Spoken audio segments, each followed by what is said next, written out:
and racism and everything we know that's counter to what we believe and think, right? And so I think it's important that we all figure out what our role is going to be at this time period that we're in. Yes. And not just be fearful.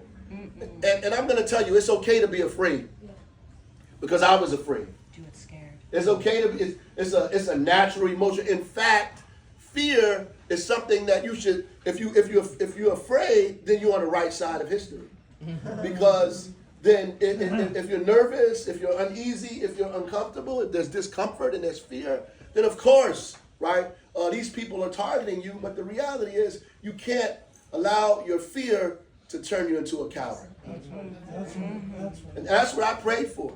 You know, when I'm walking in there and I had to sit down, the police came in and my head was down and said, "You okay?" What I didn't tell them is I was talking to myself saying, God does his best work in impossible moments.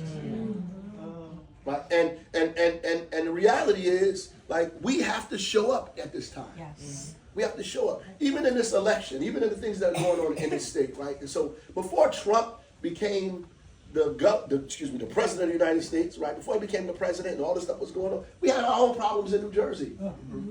We have our own issues here, right? We have our own issues with our own party, our own issues with the things that are going on in this state, right? We complaining about folks giving billionaires tax breaks and they're taking everything and Doge, but we're doing the same thing in New Jersey.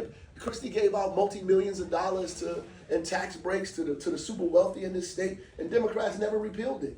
And so now we're in a financial crisis. Like, we know the issues that we have in the state around affordable housing, around healthcare accessibility, you know, around insurance costs that are killing us, around healthcare that's too high, that's breaking people's families, and we don't have the courage to talk about what single payer might mean, right? Or what a public option looks like. We don't have the courage to talk about a wealth gap that's growing, or talk about hospitals and insurance companies that are making deals so they make all of this money while you're crushed. I run into people across the state. I ran into a guy whose son has 3 chambers in his heart, right? He's going in and out of the hospital, the doctor, seeing all these specialists, has a $15,000 deductible.